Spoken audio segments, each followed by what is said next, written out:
You know that feeling when your alarm goes off before dawn and every part of you screams to stay in bed? You've probably told yourself 100 times, tomorrow I'll start waking up early. Tomorrow becomes next week. Next week becomes never. And deep down, you wonder if you're even capable of change. But what if the difference between the life you have and the life you want is hidden in those quiet hours before sunrise? What if one person's journey could show you that transformation doesn't require a miracle, just a morning routine? This is the story of a man who discovered that destiny isn't written in the stars. It's written in the decision you make when your alarm goes off at 5 a.m. Stay until the end, because this might change everything you believe about what's possible. In a bustling port city where cargo ships arrived at all hours, there lived a 29-year-old man named Marcus. Marcus worked the graveyard shift at a shipping dock, loading and unloading containers from midnight to 8 a.m., 6 nights a week. Under harsh floodlights and the constant noise of machinery, he carried boxes that seemed heavier than his future. His paycheck barely covered rent for a cramped studio apartment where the heating rarely worked and the neighbors' arguments came through paper-thin walls. He owned 3 shirts, 2 pairs of jeans, and boots held together with duct tape. But poverty wasn't just about empty pockets. It was about empty hope. Every morning, walking home as the city came alive, Marcus watched office workers in pressed suits stepping into coffee shops, parents driving kids to school, shopkeepers opening their businesses. And he thought, is this all there is? Working while the world sleeps, sleeping while the world lives. He'd applied for better positions dozens of times. Each rejection email felt like another door slamming shut. He wanted to learn something valuable, acquire skills that mattered, but after working all night, exhaustion won every time. Sleep became his escape, stretching from 9 a.m. until 5 p.m., swallowing his days whole. His father, a retired dock worker who'd spent 40 years doing the same job Marcus now had, would visit monthly. Son, I don't want you ending up like me, 58 years old with a broken back and nothing to show for it. Find a way out while you still can. Marcus would nod, feeling the weight of words he didn't know how to act on. Because here's what tormented him most. He wasn't afraid of hard work. He proved that every night, lifting, hauling, sweating through his shift. But hard work in the wrong direction just meant getting nowhere faster. He was trapped in a cycle that felt impossible to break. One freezing January morning, everything shifted. Marcus's supervisor pulled him aside at the end of his shift. Marcus, we're cutting staff.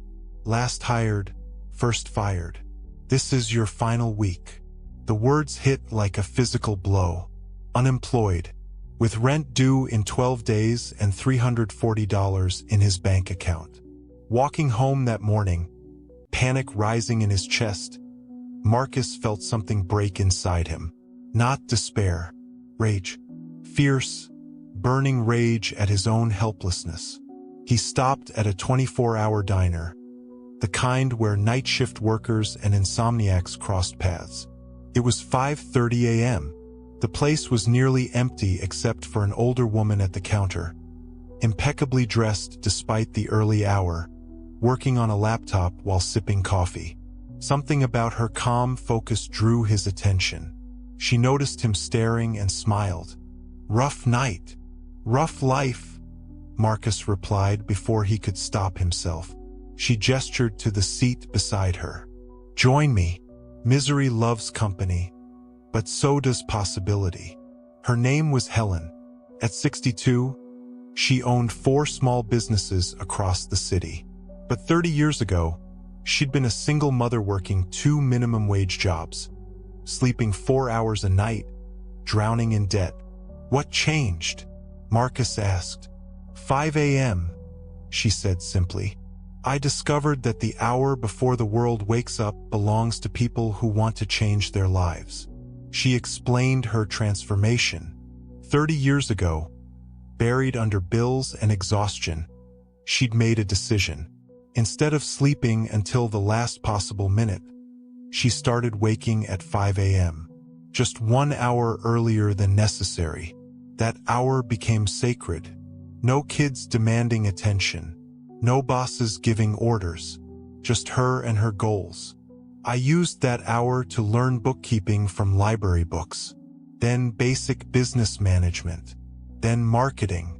Hour by hour, morning by morning, I built knowledge while everyone else was sleeping.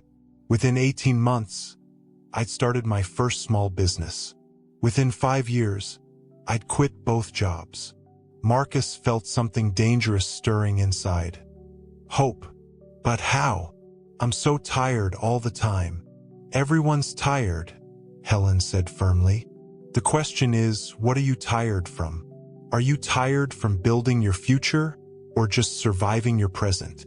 She wrote on a napkin, 5 a.m. equals your building hour. Here's the formula that changed my life. Wake at 5 a.m. Give yourself 1 uninterrupted hour for skills that will change your income. Not entertainment, not distraction, pure focused learning. Then 6 to 6:30, move your body. Walk, exercise, anything that gets blood flowing.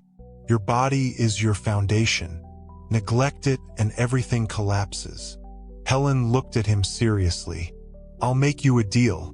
Do this every morning for 60 days. Not 59, 60 consecutive days. Track what you learn. Then come find me.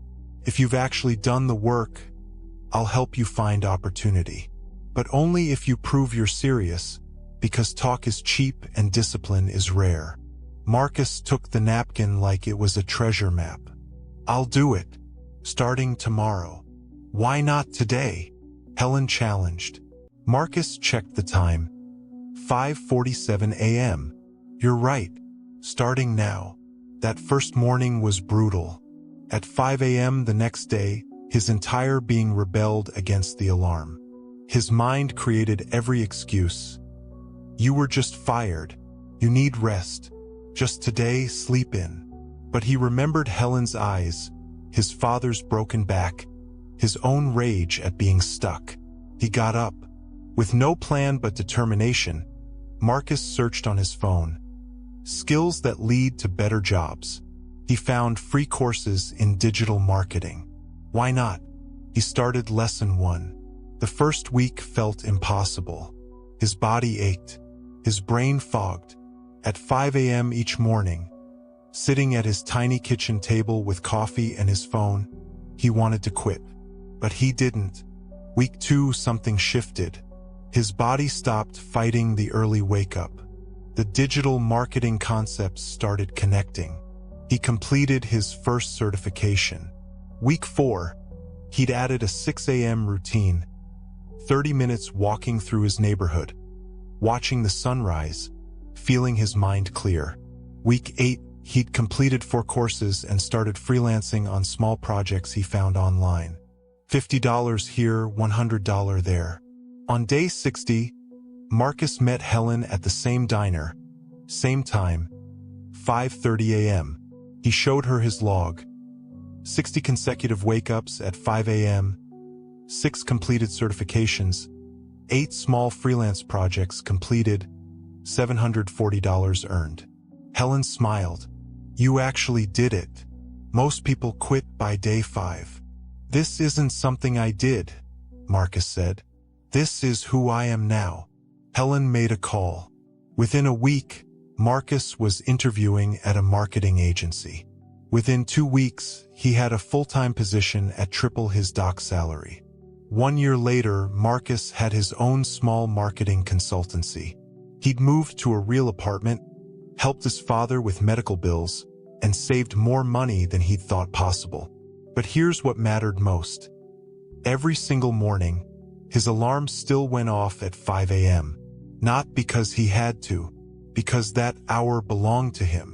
That's when he learned, planned, and built. Friends asked, Marcus, why still wake so early? You've made it. He'd answer, making it isn't a destination. It's what you do every morning at 5 a.m. Listen closely. Marcus's story proves something critical. Your breakthrough is waiting on the other side of your alarm clock. Not luck, not connections, not perfect circumstances, just the willingness to wake up and build when everyone else is sleeping. Here's your move. Tonight, set your alarm for 5 a.m. Choose one skill you need: coding, writing, design, sales, anything that moves you forward. For 60 days, give that first hour to learning it. Then 6 to 6:30, move your body. Walk, run, stretch. Protect your bedtime. Sleep at 9 p.m. You can't cheat rest and win. I promise you this 60 days of 5 a.m. wake-ups will transform you. Maybe not into a millionaire overnight, but into someone capable of becoming one. Someone with discipline, knowledge, and momentum. Marcus had nothing but a napkin and a decision. You have more. The only question is, will you use it? If you're ready to change, drop 5 a.m. in the comments right now. Share this with someone who needs to hear it. And remember Marcus's truth. Making it isn't a destination. It's what you build every morning at 5 a.m. Will you be awake tomorrow? Your future is waiting.